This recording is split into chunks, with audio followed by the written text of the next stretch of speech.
네, 23번 테마부터 계속 이어가겠습니다. 자, 필수 테마 23 경계에 대해서 해놨는데요. 시험에 잘 나오는데 비교적 쉬운 편이에요. 자, 지상 경계 결정 기준이 5가지가 있단 말이에요. 얼마나 좋겠어요, 문제 내기가. 자, 높낮이 차이가 없어. 구조물의 높낮이 차이가 없으면 담장 같은 거, 그 중앙을 지상 경계로 삼는 거죠. 자, 높낮이 차이가 있으면 하단부고요. 자, 절토가 나와야 상단부가 되는 겁니다. 자, 요 3가지 경우에는 구조물 소유자가 다른 경우에는 예외로 합니다. 소유자가 같을 때만 이렇게 가는 거고요. 소유자가 다르면 당연히 소유권에 따라서 결정을 하게 돼 있다. 자, 해면이나 수면에 접했다 그러면 최대 만조, 최대 만소예요. 그래서 최소로 하면 틀리는 거죠. 뭐 평균 만조로 낸 적도 있습니다. 틀립니다. 최대 만조. 그다음에 제방이 있다 그러면 그쪽도 편입해서 등록하기 때문에 바깥쪽 어깨. 이렇게 해서 얘네들을 살살 바꿔가면서 출제하기 너무너무 좋습니다. 자, 그 다음 의외로 이 지상경계점 등록부를 물어보는 문제가 되게 많이 나와요. 자, 지상경계점 등록부는 자, 지상경계를 새로 정한 경우에 만드는 거예요. 요걸 가지고 경계를 복원할 때 만든다 이렇게 사기를 쳤고요. 작년에. 그다음에 소관청이 작성 관리해요. 이거를 장관이나 시도사가 작성한다라고 뻥을 칠 수가 있겠죠. 요거는 아직 안 났어요. 그다음에 요 지상경계점 등록부 요거를 경계점 좌표 등록부로 바꿉니다. 틀리는 거예요. 경계점 좌표 등록부가 아니라 지상 경계점 등록부. 요거를 작성 관리해야 된다라고 돼 있죠. 요거 가지고도 벌써 포인트가 한 3개 정도가 충분히 출제될 수가 있고요. 실제로 출제됐습니다. 예. 그다음에 여기에 등록하는 사항들이 있죠. 등록하는 사항들이 7개를 제가 정리를 해놨습니다. 이 외에도 있지만 걔네들은 규정에는 없어요. 우리 규정이 7개가 정해져 있기 때문에 예를 들어서 여기 7개는 면적은 없잖아요. 근데 실제 견본에는 또 면적이 있습니다. 그럼 있다고 할 수도 없고 없다고 할 수도 없고 그래서 출제하기가 곤란해요. 그래서 면적은 고민하지 마시고요. 안 나올 거니까 모의고사에 나오면 그걸 내신 분은 분명히 있다고 주장하는 거예요. 그러면 그렇게 맞춰드리면 되고 안 나올 겁니다. 실제로는. 자, 작년에도 나왔는데 면적은 안 나왔어요. 걱정 마시고 얘네들은 외우셔야 됩니다. 자, 일단 소재 지번 지목은 있어요. 소재 지번 지목은 있어요. 여기까지 올 수 있죠? 네, 근데 경계는 없고요. 자, 경계점의 위치와 위치 설명도, 경계점의 위치, 경계점 표지 종류, 또 경계점 사진 파일. 이 경계점. 지상 경계는 선으로 갈 수가 없어요. 땅바닥에 선을 그으면 지워지잖아요. 그러니까 땅바닥에는 점을 박는다. 점. 이 점의 위치가 중요하단 말이죠. 위치 찍어놓고 사진 찍어놓는 거예요. 그래서 위치 설명도 또 사진 찍어놓고. 그 표지 그거 맞아? 표지 종류 이런 것들을 등록하기 위해서 지상 경계점 등록부가 있는 겁니다. 거기다가 이제 하나 추가하자면 비싼 동네라면 좌표도 들어오게 된다는 거죠. 그래서 일부 지역에 한정하긴 하지만 어쨌든 등록상에는 포함이 됩니다. 자, 여기서 이제 시험에 뭐 예를 들어서 경계점 표지에 제조 연월일 이런 거 안 돼요. 없어. 제조 연월일 이런 거 나온 적 있어요. 그죠? 그다음에 도면 번호 나온 적 작년에 도면 번호가 정답으로 틀린 걸로 나왔습니다. 이런 식으로 엉뚱한 게 나올 수가 있단 말이죠. 또 소유자 성명, 소유자 성명이나 뭐 날인 뭐 이런 거. 이런 거 안 되죠. 이런 거는 아예 등록성이 없잖아요. 이런 식으로 출제를 한 적이 있었다라는 거죠. 그래서 경계에 대해서는 이 2가지 테마가 주로 나오는데 나오면 무조건 한 문제씩 맞추라고 드리는 거니까 꼭 맞춰내셔야 됩니다. 자, 23번 테마 경계였고요. 자, 24번 테마죠. 자, 24번 테마 토지 이동이요. 토지 표시를 새로 정할 수도 있고 변경할 수도 있고 말소할 수도 있는 거죠. 그래서 새 변말한 것, 토지 표시가 새로 정해지거나 변경 말소되는 걸 법률 용어로 토지 이동이라고 정해준 겁니다. 자, 전부 측량하지만 합병과 지목 변경은 측량 대상이 아니다. 자, 대부분 60일 이내 신청을 소유자가 해줘야 되는 거죠. 물론 분할 합병은 원칙적으로 자유입니다. 의무가 없어요. 근데 예외적으로 60일이 있고요. 자, 지목 변경 60일. 근데 바다로 된 토지는 90일이고, 자, 통지 한 날이 아니라 통지 받은 날이라는 것도 기억을 하셔야 됩니다. 자, 이렇게 토지 표시가 변하면 등기소에 얘기를 해줘야 된단 말이죠. 자, 뭐 빼고요. 신규 등록은 촉탁 사유에서 제외된다. 굉장히 중요한 부분이죠. 나머지는 다 등기소에도 다 연락을 해줘야 된다라는 이런 뜻입니다. 자, 여기서 이제 조금만 추가하자면 분할의 경우에는 원래 내 땅이니까 자유예요. 분할 안 해도 돼. 근데 일부 형질 변경일 때 이때만 분할 의무가 생긴다. 왜? 형질 변경된 부분 용도가 바뀌었으니까 지목 변경을 넣어주기 위해서는 분할을 해줘야 된단 말이죠. 지목이 토지 하나에 두 개 들어가면 안 되니까 쪼개서 하나는 지목 바꾼다. 이런 개념이에요. 그다음에 공동주택 부지, 주택법상 공동주택 부지인데 합병하는 게 좋겠다라는 거예요. 또 자 공공사업, 도로나 제방 같은 게 건설되고 있다 그러면 60인에 쭉 합쳐서 쭉 길게 이제 만들자는 거죠. 막 쪼가리 내지 말고 쭉 붙이자. 그래서 합병 의무를 주게 됩니다. 자 물론 이 60일, 90일 날짜가 있더라도 위반 시 과태료는 없어요. 그래서 실제로 이루어지지 않을 수도 있지만 일단 시험에서는 60일, 90일을 구분해서 외우고 계셔야 된다라는 거죠. 그래서 토지 이동의 자 기본적인 부분들을 쭉 한번 정리를 해봤고요. 이 중에서 자 먼저 합병에 대해서 먼저 잠깐 보시면 합병 신청은 소유자가 신청하는 거죠. 신청. 예. 소관청에 합병 신청을 하게 되는데 이 두 가지는 60일이 나오는 겁니다. 자, 주택법상 공동주택 부지죠. 예. 그다음에 도로 제방 하천 국어 공공사업이죠. 자, 이렇게 해서 합병해야 될 토지가 있다 그러면 사유 발생일로부터 60일 이내에 합병 신청을 해줘야 된다라는 거죠. 자, 그럼 한 필지가 되는 거잖아요. 한 필지가 되기 위해서는 지번 부여 지역이 동일해야 돼. 지역이 동일해야 된다. 또 소유자도 같아야 되고 용도도 같아야 되고 집안이 서로 연속해서 붙어 있어야 된다. 이런 기본 요건이 있는 겁니다. 자, 소유자가 같아야 됩니다. 자, 소유자 만약에 공유 토지라면 지분까지도 동일해 줘야 돼요. 대신에 소유자가 둘 다 내 땅이기만 하면 되지 소유권을 취득한 날짜는 달라질 수 있어요. 이쪽 땅은 지난달에 이쪽 땅은 요번 달에 취득했다. 그래 둘 다 내 땅이다. 그럼 합병하는데 문제가 없다는 거죠. 그래서 그런 것도 출제된 적이 있습니다. 자, 나머지 용도 동일의 원칙, 뭐 축적 동일의 원칙 이런 원칙들이 있는데 뭐 그렇게 어려운 것들은 아니죠. 자, 지역이 같아야 되고 소유자, 지목, 축적 다 같아야 되고 집안은 연속해야 되고 등기 여부도 동일해야 됩니다. 둘 다 등기돼 있거나 둘 다 미등기거나 이래야지 하나는 돼 있고 하나는 미등기다 이러면 안 된다는 거죠.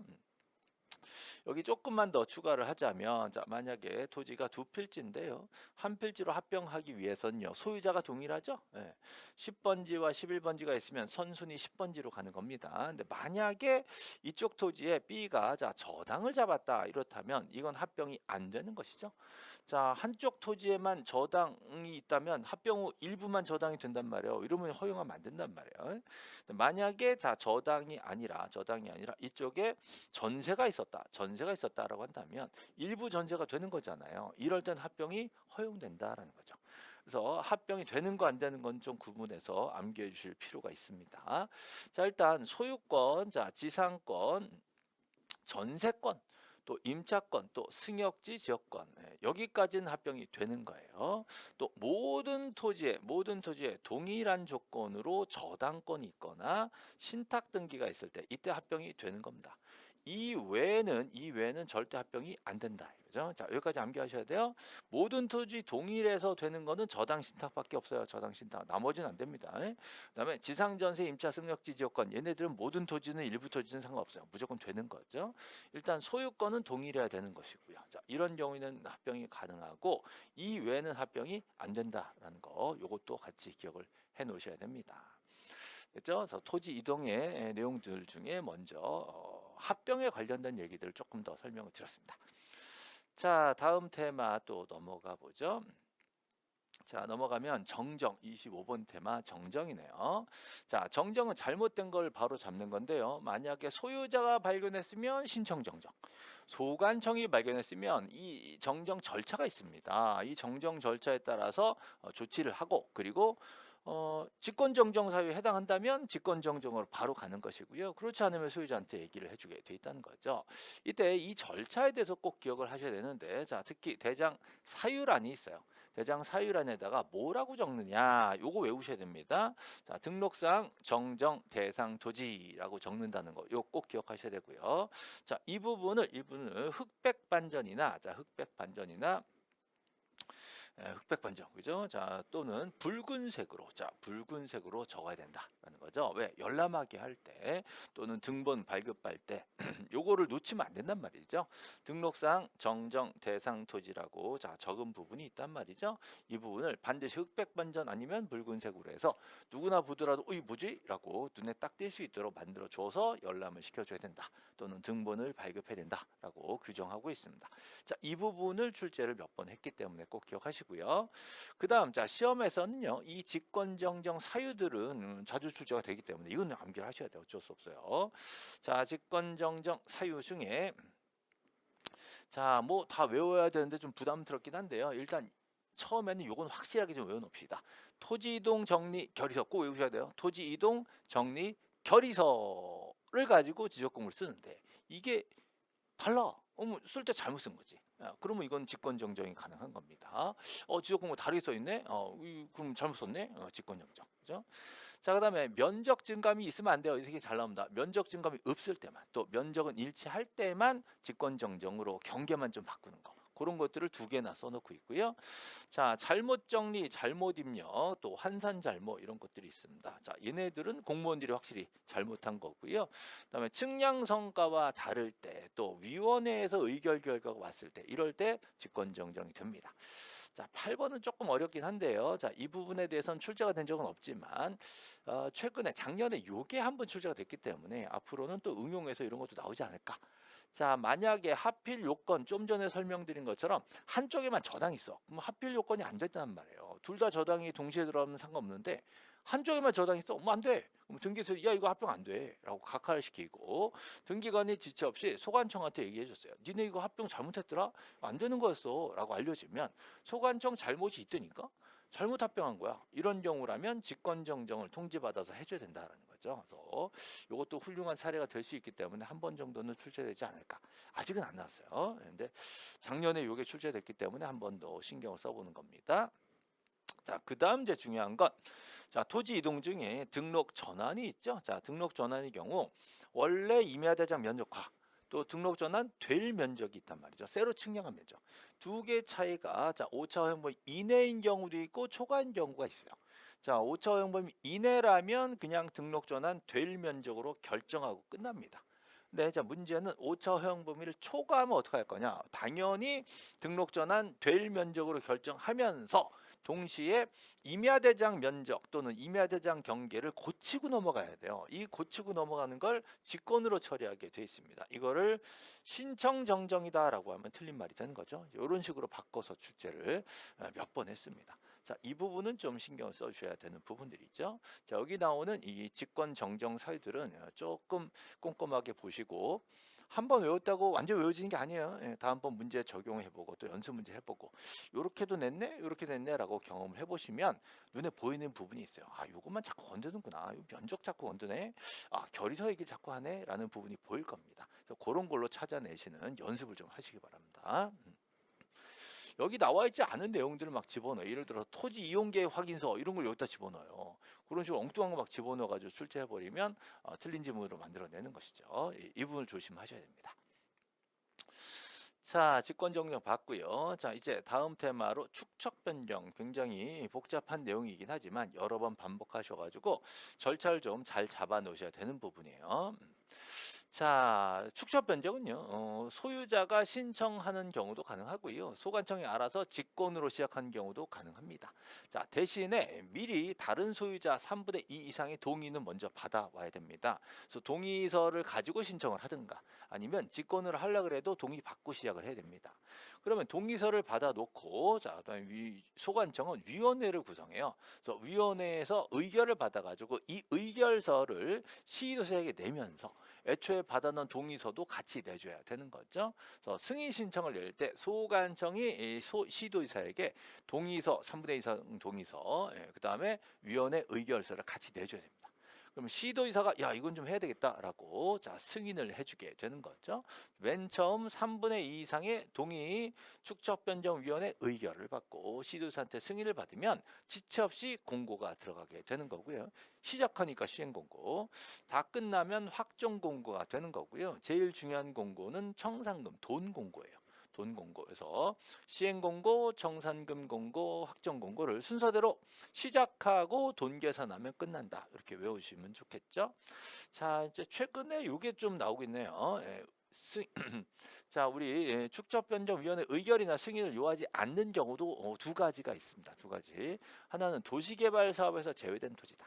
또 합병을 하려 그래서 축척을 조금 바꾸려는 축척이 다르면 합병이 안 되거든. 그래서 그것 때문에 축척을 조금 바꾸는 거, 이런 경우들은 정식의 축적 변경이 아니에요. 그러니까 우리 요건을 엄격하게 의결 승인 다 받아 이럴 수 없단 말이죠. 요 두 가지 제외된 일부 토지 또 합병 때문에 조금 일부 좀 바꾸는 거, 이럴 때는 의결 승인을 요하지 아니하는 예외적인 경우도 있다는 거죠. 그래서 이렇게 합병하려는데 축척이 다르거나 도시개발 사업 시행에서 제외된 토지의 경우 축척이 좀 커지긴 커져야 돼. 좀 변화가 있긴 해야 돼. 자, 그러나 의결 승인 같은 절차는 요하지 않는다. 이런 경우 의결 승인을 요한다. 이렇게 출제를 했단 말이죠. 자, 축척 변경이 됐어요. 그러면 시행 공고 들어가고 청산금 결정 공고 들어가는데 제일 중요한 건 돈이죠. 돈, 청산금 이거 하지 말자라고 하려면 소유자 전원이 합의를 해야 됩니다. 그러면 청산 절차를 안 들어갈 수도 있다라는 거. 그다음에 청산금 돈은 되게 중요하기 때문에 절차를요 조사해서 의결로 보내게 돼 있습니다. 소관청이 가격 조사, 땅값 조사를 하게 돼 있어요. 몇 번지는 1제곱미터당 얼마다라고 조사를 해서 이걸 위원회에 넘겨서 의결로서 결정을 하게 돼 있어요.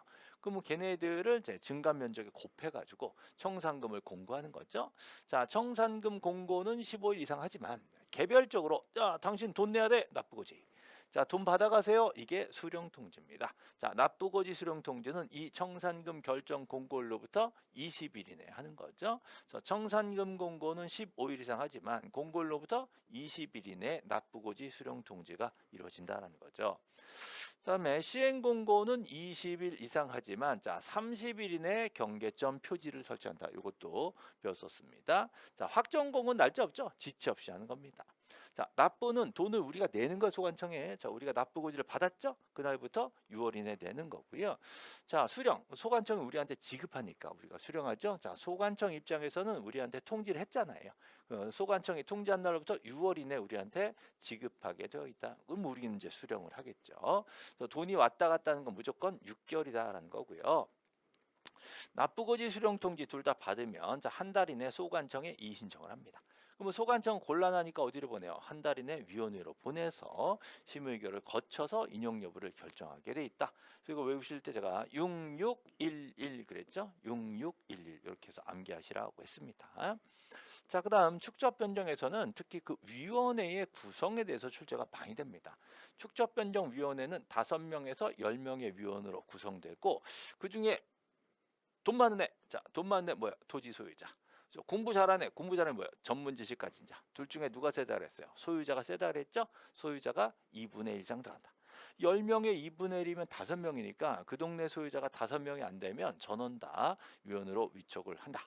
자, 그 중에 제일 이쁜애 누구다? 위원장이다. 그래서 위원 중에 소관청이 지명한다. 너 이쁘다라고 위원장이 소관청이 지명하는 사람이 위원장이 된다는 거, 이것도 중요한 문제죠. 그래서 소관청이 곤란한 사항들에 대해서 쭉 드러났습니다. 이런 부분들을 위원회에서 심의해서 의결하게 되고요. 자, 당연히 과반 출석으로 회의를 열고 출석 과반 찬성으로 의결을 하게 돼 있습니다. 그리고 회의를 열려면 회의 5일 전에 자 일시, 장소, 안건 이런 것들을 미리 서면 통지하게 돼 있어요. 그래서 이거 5일 전에 서명 통지한다는 거, 이것도 7일을 바꿔가지고 자주 출제되는 부분입니다. 자, 축적 변경과 그 위원회 관련된 내용을 이번 테마에서 설명드렸습니다. 자, 조금 쉬었다가 다음 테마로 넘어갈게요.